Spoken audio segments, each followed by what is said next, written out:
Hello everyone, আসসালামু আলাইকুম। Welcome জানাচ্ছি আশালতা লিটিল ওয়ার্ল্ডের আরেকটি নতুন ব্লগে। আশা করছি আপনাদের ভালো লাগবে। গত শুক্রবার আম্মা যে আমগুলো পাঠিয়েছিল সেগুলো আপনাদের সাথে শেয়ার করেছিলাম। সেখান থেকে যে ব্যানানা ম্যাঙ্গোটা ছিল সেটা কিন্তু পেকে গেছে। আমটা অনেক মিষ্টি ছিল, বারটা দেখেন একদমই পাতলা ছিল, আর আমের দুই পাশে যে সাইডের অংশটা অনেক মাংস ছিল।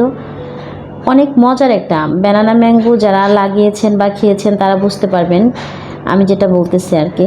অনেক মজার একটা আম ব্যানানা ম্যাঙ্গো। আমি আরও গাছ লাগাবো এটার। আমার সাহাল এমনিতে অন্য কোনো আম খায় না, কিন্তু আমাদের গাছের এই ব্যানানা ম্যাঙ্গোগুলো সে অনেক পছন্দ করে, কারণ এটার ভিতরে একদমই আঁশ নেই আর কি।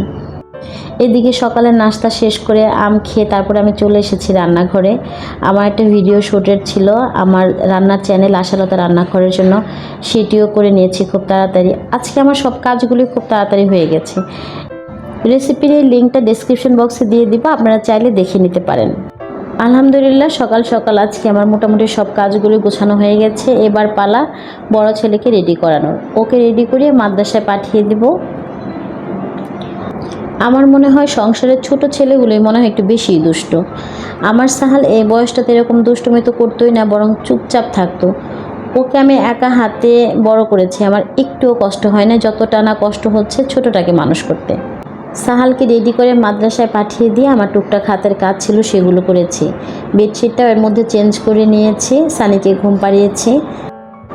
অনলাইন থেকে একটা প্রোডাক্ট অর্ডার করেছিলাম, আর সংসারের জন্য টুকটাক কিছু জিনিস কিনেছিলাম, সেটিও আজ আপনাদের সাথে শেয়ার করব। চলুন দেখে নিই। এটা হচ্ছে একটা জায়নামাজের র্যাক, কোরআন শরীফ জায়নামাজ রাখার জন্য একটা র্যাক। এটা মেটালের তৈরি করা। এখানে দুইটা জায়নামাজ রাখা যায় এবং হচ্ছে দুইটা কোরআন শরীফ রাখা যায় আর কি। তবে বলে দুইটা জায়নামাজ রাখা যায়, কিন্তু আমার কাছে যেটা মনে হচ্ছে স্ট্যান্ড দুটো অনেক বড়, নিচের হ্যাঙ্গারটা। এখানে চারটাও জায়নামাজও রাখা যাবে, এবং কি দুইটা তিনটা কোরআন শরীফ রাখা যাবে, অনেকগুলো হাদিসের বইও রাখা যাবে। এই যে নিচে লুপগুলো দেওয়া আছে, দুইটার সাথে দুইটা হ্যাঙ্গারের সাথে দুইটা লুপ দেওয়া আছে, এই লুপগুলোতে লাগিয়ে ওয়ালে স্ট্যান্ড করতে হয় এটাকে। জিনিসটা আমার অনেক ভালো লেগেছে, দামও অনেক কম, মাত্র 250 টাকা। আমি এটা ইকো গার্ডেন থেকে অর্ডার করেছি, আপনারা চাইলেও অর্ডার করতে পারেন। জিনিসটা অনেক ভালো, আমার অনেক ভালো লেগেছে। সংসারের সব টুকটাক জিনিস কিনতে আমার খুব ভালো লাগে। মোট কথা সংসারের সব জিনিস কিনতে আমার ভালো লাগে, কারণ আমার সংসার গোছাতেই ভালো লাগে। এটা হচ্ছে একটা ফুড সার্ভিং র্যাক।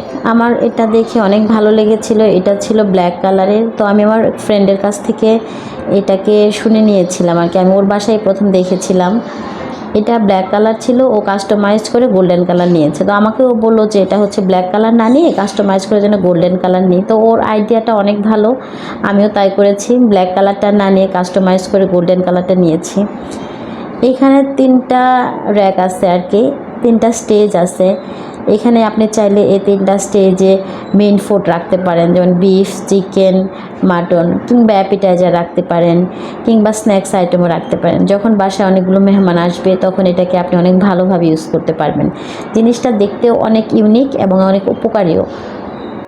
এইদিকে সেদিন সন্ধ্যাবেলা গিয়েছিলাম আরফিল বেস্ট বাইয়ে। ওখানে হচ্ছে আমার বাচ্চাদের জন্য টুকিটাকি বক্স কিনতে, ফ্রিজে খাবার রাখার জন্য। গিয়ে দেখলাম এই সুন্দর সুন্দর গ্লাসগুলো তো আমার গ্লাস না, বলবো মগগুলো তো আমার অনেক ভালো লেগেছে। একটা হোয়াইট কালার, আরেকটা হচ্ছে কি এটা গোল্ডেন কালার। হোয়াইটের মধ্যে হাতলটা হচ্ছে গোল্ডেন। তো দামটা একটু ভেরিয়েশন আছে। এটা হচ্ছে 325 টাকা মেবি, হ্যাঁ 325 টাকা। আর হোয়াইটটা একটু কম, কারণ হোয়াইটের হাতলটা একদমই পুরোটাই হোয়াইটের হাতলটা কিন্তু গোল্ডেন না। হোয়াইটটার দাম হচ্ছে 250 টাকা। মগগুলো আমার কাছে অনেক ইউনিক লেগেছে। বিশেষ করে দেখেন এই হোয়াইটের মধ্যে যে ব্লু প্রিন্ট, বল প্রিন্টের যে প্রিন্টটা, জিনিসটা এত সুন্দর, এত ইউনিক, কি অনেক ভালো লাগছে আমার। এই সমস্ত জিনিসগুলো আমার আসলে অনেক বেশি পছন্দের, তাই আমি যেখানে দেখি টুকটাক কেনার চেষ্টা করি আর কি, যদি আমার সাধ্যের মধ্যে থাকে। আজ এ পর্যন্তই। ভালো থাকবেন, সুস্থ থাকবেন, আমার আর আমার পরিবারের জন্য দোয়া করবেন। আবার নতুন কোনো ব্লগে দেখা হবে ইনশাআল্লাহ। আল্লাহ হাফেজ।